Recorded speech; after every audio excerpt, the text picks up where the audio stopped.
3 minutes pour vous expliquer comment réaliser de muffins parfaits et moelleux. Bonjour à tous et bienvenue sur Petit Plat. Commençons cette recette par le premier point important, le four. Un four préchauffé à un temps de cuisson parfait est crucial pour obtenir des muffins dorés et moelleux. Préchauffez donc votre four à 190 degrés. Ensuite, je vais détailler le chocolat noir. J'en ai prévu une plaquette puisque je vais ajouter à cela quelques pépites. Une fois que vous avez fini, vous allez mettre dans un saladier de la farine, de la levure chimique, du sel et enfin vous ajoutez une cuillère à café de bicarbonate pour favoriser la levée rapide de la pâte, mais également pour obtenir une texture plus moelleuse et aérienne de la pâte. Et vous réservez.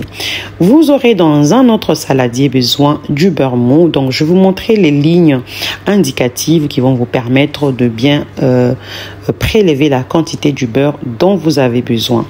Ajoutez du sucre au beurre. Mélangez jusqu'à obtenir une solution homogène. Aromatisez avec du sucre vanillé ou d'un extrait de vanille, soit avec un autre arôme de votre choix. J'ajoute 4 œufs. Je vais battre pendant 2 à 3 minutes pour incorporer plus d'air afin d'obtenir de muffins bien aérés et légers. Vous mettez de la farine et du lait progressivement. Mélangez avec la spatule sans trop travailler la pâte. Vous constaterez que vous aurez un mélange légèrement grumeleux, mais pas de panique, cela ne se fera pas sentir après la cuisson.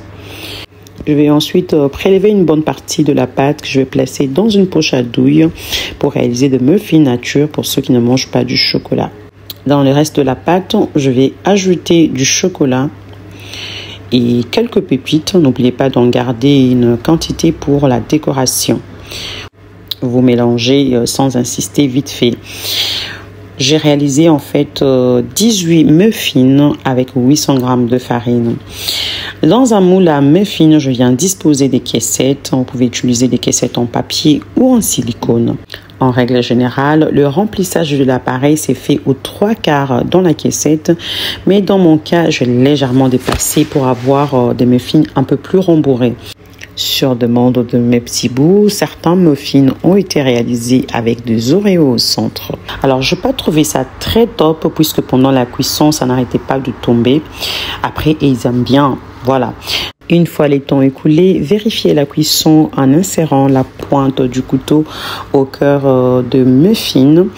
Et si c'est bien sèche, à ce moment-là, vous pouvez retirer les caissettes du plat puis laisser le muffin refroidir. Vous l'aurez compris, le respect du temps de cuisson et les proportions de vos ingrédients sont la clé de meilleurs muffins parfaits et moelleux. Je vous remercie de m'avoir suivi et vous donne rendez-vous à la prochaine.